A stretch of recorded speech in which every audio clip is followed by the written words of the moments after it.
बिस्मिल्लाहिर्रहमानिर्रहीम। अस्सलाम वालेकुम। और कैसे हैं आप सब लोग। अल्लाह ताला आप लोगों को अपने अपने घरों में खुश आबाद रखे। आज मैं बना रही हूँ ढाबा स्टाइल में माश की दाल। ये बहुत मज़े की बनती है, इसको खाओ तो खाते जाओ, बहुत ही मज़े की होती है। तो चलें इसको शुरू करते हैं। शुरू करने से पहले अगर आप मेरे चैनल पे नए हैं तो मेरे चैनल को सब्सक्राइब ज़रूर कर दीजिएगा। ये मैंने दाल ली है, 1 कप दाल है, माश की दाल है ये। इसको मैं पानी में भिगो दूँगी आधे घंटे के लिए। ये देखें मैंने पानी में भिगो दिया है। अब इसको मैं उबलने रख दूँगी। इधर मैंने कुछ मसाले लिए हैं।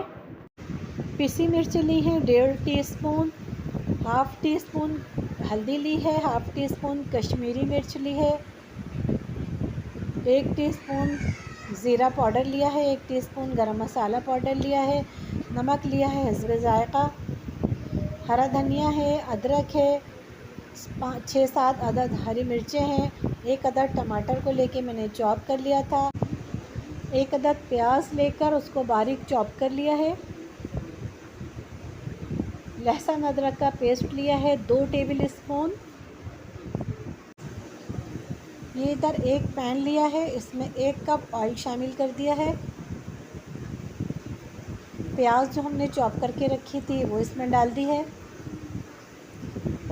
इसको हल्का सा फ्राई करेंगे। अब इसमें हम लहसुन अदरक का पेस्ट शामिल कर देंगे। इसको भी मैं हल्का सा फ्राई कर लूँगी।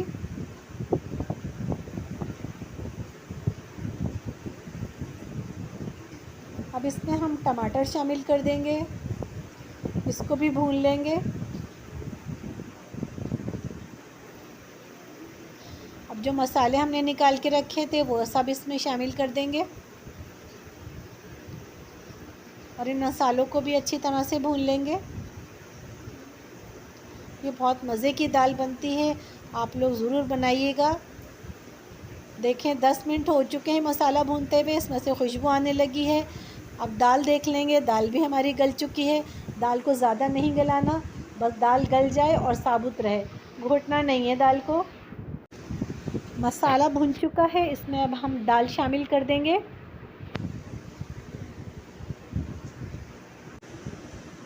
दाल को मैंने सादा पानी डाल के उबाल लिया था, उसमें कोई नमक वगैरह कुछ नहीं डाला था।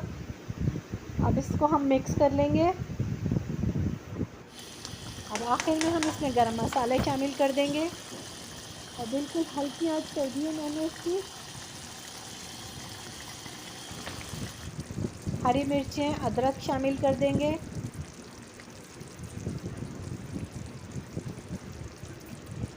हरा धनिया भी शामिल कर देंगे। उसको 2 मिनट के लिए दम पे लगाकर फिर मैं डिश आउट कर लूँगी। माशाल्लाह माशाल्लाह से माश की दाल बहुत ज़बरदस्त, बहुत मज़े की बनी है। आप लोग ज़रूर ट्राई कीजिएगा, ये बहुत ही मज़े की बनी है। ये देखें, ये बहुत मज़े की, बहुत ज़बरदस्त दाल बनी है। इसको उड़द की दाल भी कहते हैं, माश की दाल भी कहते हैं। ये बहुत ज़ायक़े वाली, बहुत मज़े की बनी है। अगर आपको मेरी रेसिपी पसंद आई है तो मेरे चैनल को सब्सक्राइब ज़रूर कर दीजिएगा और मुझे बताइएगा कमेंट्स करके आप बनाएं तो कि आपकी कैसी बनी। ये बहुत ही मज़े की बनी थी। इसको आप चावल के साथ खाएं, तंदूर की रोटी के साथ खाएं, बहुत मज़े की लगेगी। ज़िंदगी रही तो इंशाअल्लाह एक और रेसिपी लेके हाज़िर होंगी। दुआओं में याद रखिएगा, अपना ख्याल रखिएगा। अल्लाह हाफ़िज़।